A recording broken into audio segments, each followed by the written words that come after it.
Warahmatullahi wabarakatuh. Apa kabar anak-anak ibu sekalian kelas 7? Semoga dalam keadaan sehat walafiat, dilindungi oleh Allah Subhanahu wa taala.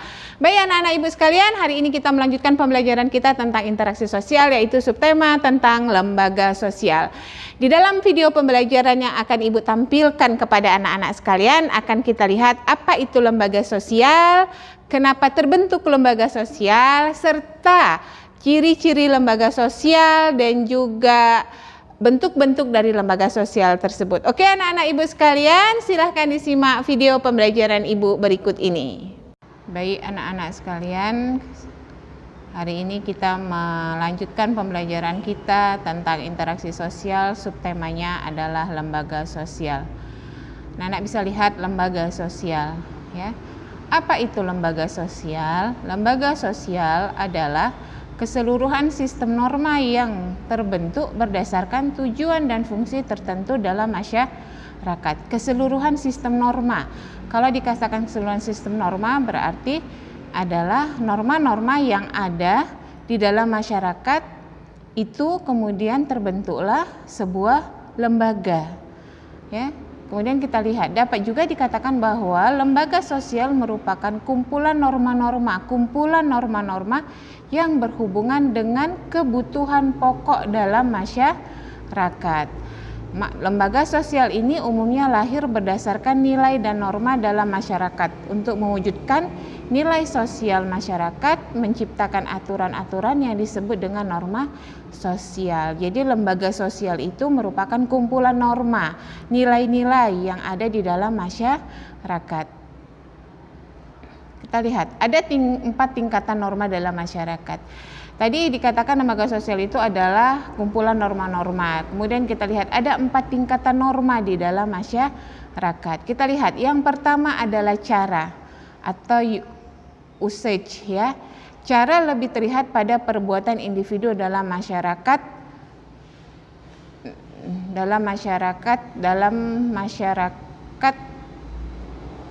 penyimpangannya dalam norma tidak akan mendapatkan hukuman yang berat, akan tetapi hanya sekedar celaan. Ya, cara lebih terlihat pada perbuatan individu dalam masyarakat, tapi dia ini tidak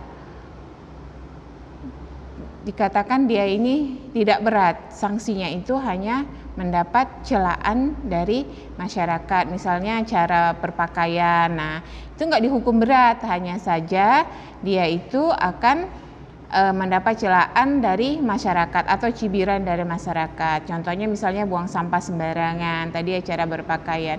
Orang akan mencelanya, tengoklah buang sampah sembarangan, lihatlah dia buang sampah sembarangan. Nah seperti itu. Yang kedua adalah kebiasaan atau folk way. Apa itu kebiasaan? Perbuatan yang dilakukan secara berulang-ulang dalam bentuk yang sama. Ya. Nah, contohnya memberi hormat kepada orang yang lebih tua. Nah, ini caranya berulang-ulang. Jadi memang perbuatan ini merupakan sebuah norma atau nilai dalam masyarakat, tapi dia berulang-ulang dalam bentuk yang sama, menghormati orang yang lebih tua. Ya, bagi yang melanggar cuma dikenakan sanksi sosial, yaitu berupa teguran. Misalnya kita tidak hormat kepada orang tua, maka ditegur, jangan seperti itu orang tua, ya, seperti itu. Kemudian kita lihat yang ketiga. Yang ketiga adalah tata kelakuan. Apa itu tata kelakuan? Yaitu kebiasaan yang kemudian diterima sebagai patokan atau norma pengatur kelakuan dalam bertindak. Maka di dalamnya sudah terdapat unsur pengawasan, dan jika terjadi penyimpangan pelakunya dikenakan sanksi. Ya, contohnya itu seorang peserta didik yang melanggar tata tertib yang berlaku di dalam sekolah ya. Jadi dia tata kelakuan ini adalah norma ya yang merupakan patokan. Misalnya kalau di sekolah tidak boleh berrambut panjang. Bagi laki-laki harus memakai kaos kaki di atas mata kaki. Nah, itu adalah tata kelakuan, peraturan. Nah, bila pelakunya melakukan penyimpangan, maka dia akan dikenakan sanksi yang berlaku di dalam sekolah tersebut atau sanksi yang berlaku di dalam masyarakat tersebut. Nah, itu tata tertib ya yang ada di dalam masyarakat. Kemudian kita lihat yang keempat. Yang keempat adalah adat istiadat atau customs. Apa itu? Yaitu tata kelakuannya semakin kuat mencerminkan kekuatan pola kelakuan masyarakat yang mengikat para anggotanya ya. Kita lihat. Jadi bagi masyarakat yang melanggar adat istiadat akan dikenakan sanksi sesuai dengan adat masing-masing. Jadi dia dikenakan sanksi ya oleh adat dan kebiasaan masing-masing. Adat istiadat suatu wilayah atau adat istiadat suatu suku atau bangsa tersebut. Jadi ada beda adat istiadat yang berlaku di Sumatera Utara, beda adat istiadat yang berlaku di masyarakat Minang misalnya atau masyarakat Aceh. Nah, ini tata kelakuan yang ada di dalam masyarakat tersebut. Jadi kalau dia melanggar adat istiadat itu bisa dikenakan sanksinya.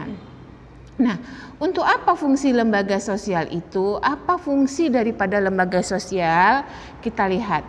Yang pertama adalah memberikan pedoman pada anggota-anggota masyarakat bagaimana mereka bersikap atau bertingkah laku dalam menghadapi masalah-masalah yang muncul dan berkembang di lingkungan masyarakat. Memberikan pedoman, ya ada pedomannya kepada masyarakat. Jadi sebuah lembaga itu harus ada pedomannya, ya agar bisa bertingkah laku dan bersikap serta bagaimana menghadapi masalah yang akan muncul di lingkungan masyarakat tersebut. Yang kedua, menjaga keutuhan masyarakat yang bersangkutan, menghimpun dan mempersatukan anggota-anggotanya agar tercipta integrasi dalam masyarakat. Menjaga keutuhan masyarakat yang bersangkutan ya supaya ada patokannya tadi sehingga keutuhan di dalam masyarakat bisa terjaga.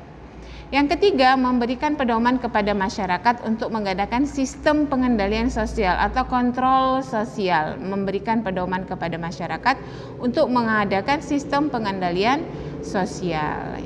Kita lihat, ada jenis-jenis lembaga sosial. Yang pertama adalah lembaga keluarga ya. Kita lihat gambar ada ayah, ibu, anak-anak ya. Kemudian apa itu lembaga keluarga? Merupakan unit sosial terkecil. Keluarga merupakan lembaga sosial terkecil yang di dalamnya ada masyarakat yang merupakan anggota inti ayah, ibu dan anak-anaknya. Ini merupakan lembaga sosial. Jadi keluarga itu lembaga sosial yang diikat dengan ikatan perkawinan ya. Keluarga berperan membina dan membimbing anggota-anggotanya untuk beradaptasi dengan lingkungan sekitarnya. Maka dikatakan, kalau dikatakan lembaga yang pertama sekali mengajarkan kita dan membimbing dan membina kita itu adalah keluarga. Makanya ada istilahnya ummahatul madrasatun ya. Ibu itu adalah madrasah pertama ya. Dikatakan bahwa kita belajar dari, kita meniru, belajar semuanya itu dari keluarga.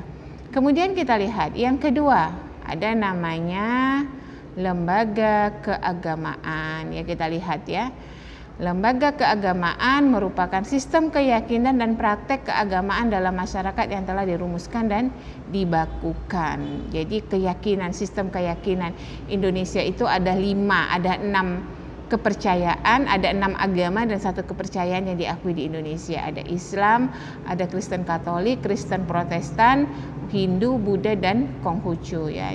Di mana agama ini merupakan suatu lembaga atau institusi yang mengatur kehidupan rohani manusia, pada dasarnya mengatur aktivitas manusia untuk berhubungan dengan Tuhannya. Jadi masing-masing agama itu ada tata caranya. Ini lembaga agama dan ini diakui oleh negara. Oke. Kita lihat yang ketiga adalah lembaga ekonomi. Lihat ini pasar ya gambarnya.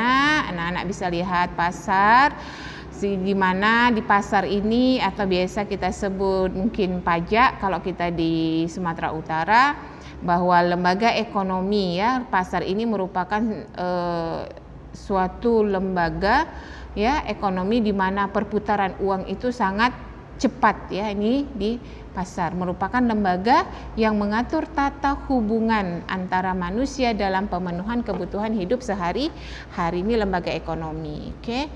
Kita lihat ya, secara umum lembaga ini adalah memenuhi kebutuhan pokok demi kelangsungan hidup masyarakat ya. Ini dia pasar. Jadi bagaimana lembaga ekonomi ini mengatur agar kebutuhan pokok masyarakat itu bisa terpenuhi.